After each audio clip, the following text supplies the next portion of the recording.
హైదరాబాద్ లో జరగబోయే మనీ మంత్ర money manifestation classes కి ఇప్పుడే కాల్ చేసి రిజిస్టర్ అవ్వండి. నమస్కారం డాక్టర్ శ్రీ ఆచార్య కృష్ణ స్వామి గారు. నమస్కారం అండి. స్పిరిచువల్ నాలెడ్జ్తో కూడుకున్నటువంటి మనీ సబ్జెక్ట్ అండ్ అందులో కూడా గోవా క్లాస్ వెళ్ళి వచ్చిన తర్వాత అద్భుతంగా జరిగిందని చెప్పేసి అన్నారు. సో ఏ క్లాస్ చెప్పాను రా అని అంటే అక్కడ వాళ్ళకి కావాల్సిన విధంగా మిమ్మల్ని మీరు మార్చుకోవడానికి ఉండేటువంటి ఏకైక టైము, దాన్ని మీరు ఎంజాయ్ చేస్తే చాలు అని అక్కడ ఉండేటువంటి స్పిరిచువల్ నాలెడ్జ్ని కూడా ఇక్కడ కొంత షేర్ చేయడం జరిగింది. Very good sir, thank you so much for that. మనకి ఇప్పుడు మన సబ్జెక్టే కానీ లేకపోతే ఏదైనా ఒక సబ్జెక్ట్ని మనం దాంట్లో ప్రవేశించాలన్నా లేదంటే దాన్ని మనం ఖచ్చితంగా పాటించాలి, ఒకటి సాధించాలన్నప్పుడు ఒక నిబద్ధత కఠినత్వం అనేది రెండు అవసరం ఉంటుంది మనకి. నిబద్ధత కఠినత్వంలో మనకు మనమే ట్రైన్ చేసుకోవాలి. మనకు మనం ఎవరితో ట్రైన్ చేసుకోవాలి, మనం ట్రైన్ చేసుకోవాలన్నప్పుడు ఎవరో ఒకరు ఉంటారు కదా, వాళ్ళకి చెప్పుకోవాలి కదా. అదే సుప్త చేతనాత్మక మనసు. దానికి ఎలా చెప్పుకోవాలి, అలా చెప్పుకున్నప్పుడు అది దానికి లోబడి మీకు అనుగుణంగా పనిచేస్తుంది. అంటే ఇప్పుడు నేను ఈ ఇయర్లో ఈ జనవరి 1 నుంచి నేను ఒక పని చేయదలుచుకున్నాను. అంటే ఇప్పటిదాకా నా లోపల ఉన్న కొన్ని మార్పుల్ని నేను కొత్త విధంగా నేను మార్చుకోదలుచుకున్నాను. ఇప్పటివరకు ఉన్నటువంటి విషయాల్ని కొత్తగా మార్చుకోదలుచుకున్నాను. అనుకున్నప్పుడు మనం ఏం చేస్తామంటే చాలామంది ఫ్రెండ్స్కి చెప్తాం, నేను జనవరి 1 నుంచి నేను ఈ అలవాటు మానేస్తున్నాను. ఓకేనా, 1, 2, 3, 4 రోజులు ఒక 5-6 మందికో 10 మందికో చెప్తాము. ఆ తర్వాత మళ్ళీ కొన్ని రోజుల తర్వాత అలవాటు స్టార్ట్ అయిపోతుంది. అవును, అంటే దాని పట్ల నీకు నిబద్ధత లేదు, కఠినత్వం లేదు. అర్థమైందా? అలాగే కొన్ని కండిషన్స్ మనమే పెట్టుకుంటాం, నేను ఇలాగే ఉండాలి అని. అది కూడా కొంతవరకు ఉంటుంది, ఒక 6 నెలలు, ఒక ఏడాది ఉంటుంది. అది ఖచ్చితంగా ఆ నిబద్ధత కఠినత్వం అనేది కొంతవరకు పాటించినప్పుడు కొంతవరకే ఉంటుంది అది.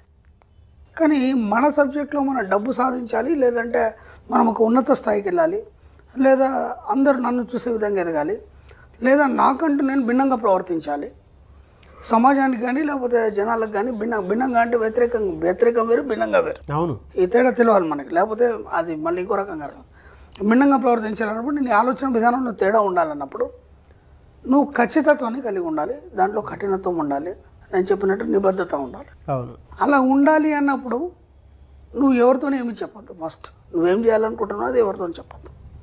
అలాగే నీలో ఉన్న మనిషి, నీ యొక్క సుప్త చేతనాత్మక మనసు ఏదైతుందో దాంతో మనం ఖచ్చితంగా చెప్పాలి, నేను ఇలా చేయదలుచుకున్నాను. అలా చెప్పినప్పుడు అది శ్రద్ధగా వినడం జరుగుతుంది. అది ఎప్పుడు మొదలవుతుందంటే నువ్వు ఎప్పుడైతే ఆలోచిస్తుంటావో అది అప్పటివరకు నీ మాట వినదు. ఎందుకంటే దానిపైన చేసుకుంటుంది. 24/7 పనిచేస్తుందని చెప్పాను కదా. 24/7 అది నీ గురించి పనిచేయదు, తన పని తాను చేసుకుంటుంది. తన పని తాను ఏమేం చేసుకుంటుంది, శ్వాస పీల్చుకోవడం వదలడం ఒకటి. ఓకే, అలాగే నీ జీర్ణక్రియలు కానీ ఇవన్నీ కూడా తన పని తాను చేసుకుంటుంది, నువ్వు పట్టించుకోదు. అవును, ఇప్పుడు నువ్వు ఎప్పుడైతే పిలుస్తావో అప్పుడు నీ వైపు చూస్తుంది. ఓహో ఏందని అడుగుతుంది. అడిగినప్పుడు నాకు ఇది కావాలి, లేకపోతే నేను ఇలా అని చెప్పినప్పుడు చూద్దాంలే అంటుంది. అది ఒకసారి నువ్వు చెప్పినట్టు చూద్దాంలే అంటుంది తప్ప నీ మాట వినదు అది. మళ్ళీ ఇంకోసారి పిలిచావు, మళ్ళీ ఆజ్ఞించావు, మళ్ళీ 3వసారి పిలిచావు, ఆజ్ఞించావు. పదే ఎప్పుడైతే చెప్తావో అప్పుడు అది వింటుంది. కాబట్టి ఎలా చెప్పాలి, ఏమేమి చెప్పాలి మీరు సరి చేసుకోవడానికి మీ సుప్త చేతనాత్మ మనసుకు ఇచ్చే సూచనలు. ఆ సూచనలు ఇచ్చినప్పుడు మీ జీవితం మారుతుంది. అప్పటిదాకా మీ జీవితం ఇలాగే ఉంటుంది.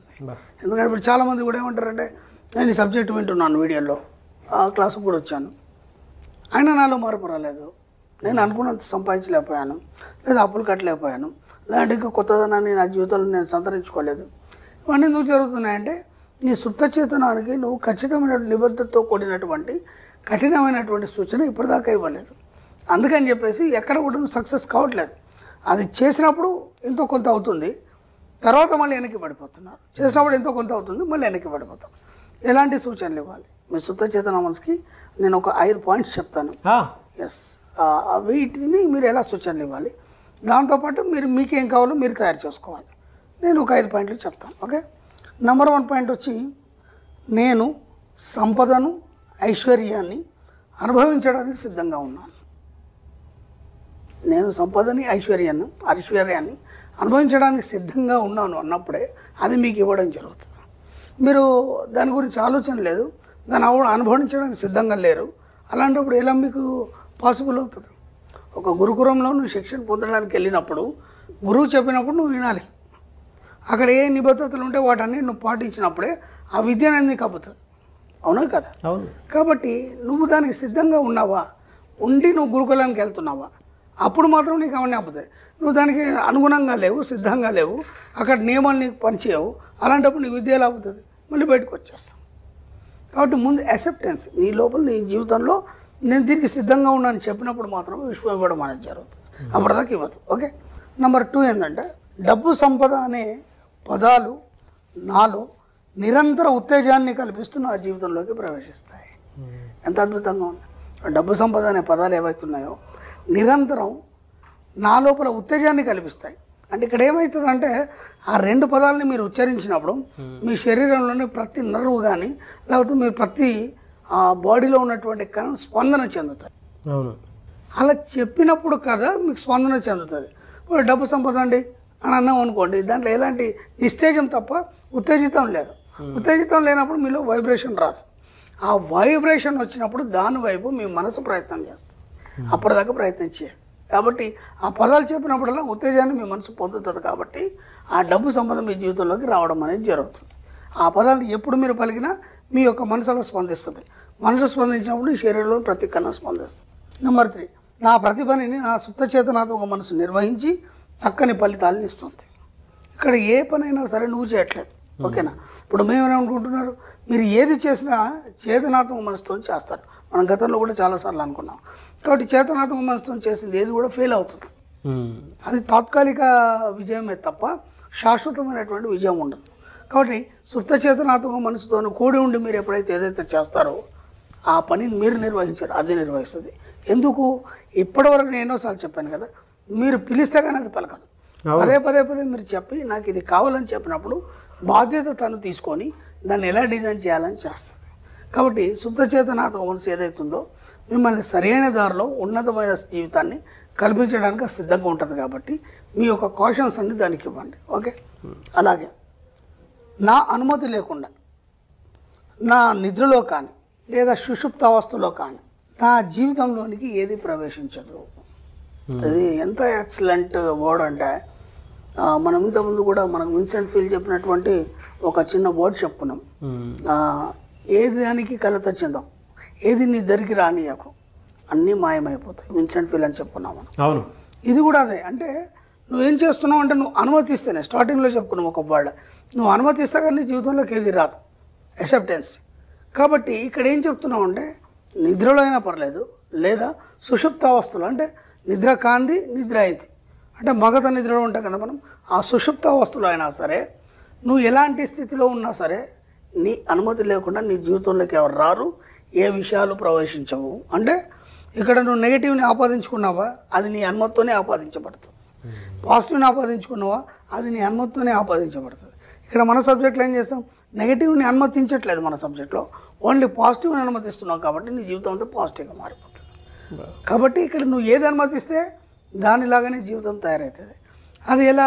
నువ్వు మామూలు స్థితిలో ఉన్నా సరే, నిద్రావస్థలో ఉన్నా సరే, సుషుప్త అవస్థలో ఉన్నా సరే నీ అనుమతి లేకుండా నీ జీవితంలోకి ఏది రాదు. ఒక వ్యక్తి కావచ్చు, ఒక భావం కావచ్చు, ఒక ప్రేమ కావచ్చు, ఒక ఈర్ష్యాసుద్దేశ కావచ్చు, లేదంటే డబ్బు కావచ్చు, లేదా సంపద కావచ్చు, ఒక వ్యక్తి నీ జీవితంలోకి రావడానికైనా నువ్వు అనుమతిస్తేనే వస్తుంది. అది ఇక్కడ చెప్పబడుతుంది. ఇది లాస్ట్ వన్ వచ్చి నేను నిరంతరం డబ్బు సంపద పట్ల ఎరుక కలిగి ఉంటాను.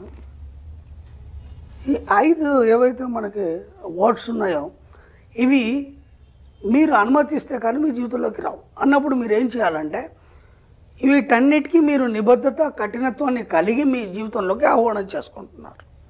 అలాంటప్పుడు రోజు ఉదయం లేవగానే స్నానం చేసి చక్కగా రెడీ అయ్యి అద్దం ముందు నిల్చొని చెప్పండి ఇవన్నీ. ఈ 5 వర్డ్స్ ఏవైతున్నాయో అద్దం ముందు నిల్చొని చెప్పండి. ఒక్క నెల రోజుల తర్వాత చూడండి మీ జీవితం ఎంత ఉన్నతంగా చక్కగా మారిపోతుందంటే అసలు ఎవరు ఊహించారు. అంటే నేను ఏమంటున్నా అంటే మీకు మీరే నిబద్ధత, కఠినత్వం కలిగి మీ జీవితాన్ని మార్చుకోవడానికి సిద్ధంగా ఉండి ఒక ఉన్నతి వైపు, డబ్బు సంపద ఐశ్వర్యం వైపు మీరు ప్రయాణించాలనుకున్నప్పుడు మాత్రం ఈ వర్డ్స్ చెప్పండి. దీనికి తోడు ఇంకా మీకు ఏమేం కావాలి, మీరు ఎలా ఉండదలుచుకున్నారు, అంటే మీ యొక్క యాటిట్యూడ్ ఎలా ఉండాలి, మీరు ఎలా ప్రవర్తించదలుచుకున్నారు, వాటన్నిటికీ మీకు మీరే ట్రైన్ చేసుకోవడానికి చక్కని వర్డ్స్ ఇవి. ఇదాన్ని ఏమంటామంటే మనం సుప్త చేతనానికి ఇచ్చే సూచనలు. మీ సుప్త చేతనానికి సూచనలు అంత మట్టుకు మీ జీవితం ఎప్పుడు గందరగోళంగానే ఉంటుంది, అయోమయంగానే ఉంటుంది. కాబట్టి వీలైనంత మట్టుకి ఈ వర్డ్స్ కాకుండా ఇంకా మీకేమేమి అవసరం, ఇంకెలా మారదలుచుకున్నారు, ఆ మారణ జీవితాన్ని మీరు ఎలా చూడదలుచుకున్నారు, ఆ ఎండ్ ఏదైతుందో దాన్ని మీరు చూడాలి. దాన్ని చూసి చెప్తున్నప్పుడు ఏమవుతాయంటే మీరు ఏదైతే చివరి ఊహిస్తారో ఆ విధంగా మీ జీవితం మారడం జరుగుతుంది. కాబట్టి వీలైనంత మట్టుకు మీ సుప్త చేతనానికి సూచనలు ఇచ్చే ప్రయత్నం చేయండి. అప్పటి వరకు మీ జీవితం మారదు, అప్పటికి గందరగోళంగానే ఉంటుంది, అయోమయంగానే ఉంటుంది. డెఫినెట్గా సార్, అంటే చాలా అంశాలు మీరు చెప్పడం జరిగింది. సబ్ కాన్షియస్ మైండ్కి ఎలాంటి సూచనలు ఇవ్వాలో అనేటువంటి దానికి ఈ వీడియో మాత్రం ఒక 10 సార్లు చూసినా కూడా ప్రాక్టీస్ ఇక్కడే అర్థమైపోతుంది. అంటే మనీ మంత్ర సబ్జెక్ట్లో ఎంత అద్భుతం జరుగుతుంది అని చెప్పడానికి ఓ 21 డేస్ దీన్ని కంటిన్యూ చూసుకొని అఫర్మేషన్స్ రాసుకుంటూ వెళ్ళిపోతూ ఉంటే జీవితం దానికైతే అర్థమైపోతూ ఉంటుంది. బట్ ప్లాసిబో ఎఫెక్ట్ జరుగుతుంది మైండ్లో మాత్రం. నాకు ఎక్కడ వచ్చిందంటే 5 సార్లు క్లాస్కి వచ్చారు, పాపం అన్ని పాటిస్తున్నారు, కానీ వాళ్ళు ఎక్కడో అక్కడ మిస్టేక్ అయ్యి వాళ్ళు అనుకున్నది సాధించలేకపోతున్నారు. ఎందుకు సాధించలేకపోతున్నారు అంటే నిబద్ధత కఠినత్వం మీ సుప్త చేతనానికి మీరు ఈ సూచనలు ఇవ్వట్లేదు కాబట్టి. అంటే మనం ఏం చేస్తామంటే, నేను ఇంతకుముందు కూడా ఏం చెప్పానంటే, మీకు ఇప్పుడు డబ్బు అవసరం ఉంది అర్జెంట్, ఒక 20,000 1 లక్ష రూపాయలు అవసరం ఉంది, దాన్ని మట్టికి ఆలోచిస్తారు. అంటే నాకు అర్జెంట్ 1 లక్ష రూపాయలు కట్టాలి, ఈ ఫస్ట్ లోపల నేను దాన్ని పే చేయాలి, నాకు పీకల మీద ఉంది, ఆ హడావుడి దాని మాత్రమే ఆలోచిస్తారు. నేను దాని గురించి ఆలోచన, అది తాత్కాలికం మాత్రమే కదా. నీ జీవితం మారాలి. నీ జీవితం ఉన్నంత వరకు ఏనాడు డబ్బు గురించి ఎవరి దగ్గర చేయి చాచాల్సిన అవసరం మనకు లేదు. నేను అనంతమని సూక్తులో కూడా రాశాను, ఎవరి దగ్గర మనం చేయి చాచడానికి మనం జన్మ తీసుకోలేదు ఇక్కడ అని చెప్పేసి. అలా శాశ్వతమైనటువంటి ఉన్నత స్థితి, సంపూర్ణ స్థితి పొందాలనుకున్నప్పుడు నీ లోపల నిబద్ధత కఠినత్వంతో పాటు నీ సుప్తచిత్తానికి సూచనలు ఇచ్చినప్పుడు మాత్రమే అది జరుగుతుంది అనేది నా పరిశోధనలో తెలియదు. ఎందుకంటే నేను అలా నిబద్ధత కఠినత్వంతో ఉన్నాను కాబట్టి ఈ సబ్జెక్ట్ ఇంత ఇవ్వగలుగుతున్నాను. కాబట్టి ఇది అందరికీ చెప్పేస్తే వాళ్ళు కూడా దాన్ని సూచనలు పాటించేసి వాళ్ళకు కావాల్సిన సూచనలు ఇచ్చుకొని బాగుపడతారని ఒక ఆలోచన వచ్చి సబ్జెక్ట్ డైరెక్టివ్లో ఇద్దాం అనుకొని ఇచ్చాను. Fantastic sir. Anyway sir, thank you అండి. Thank you so much doctor Shri Acharya Ananthakrishna Swamy గారు. థ్యాంక్ యూ అండి.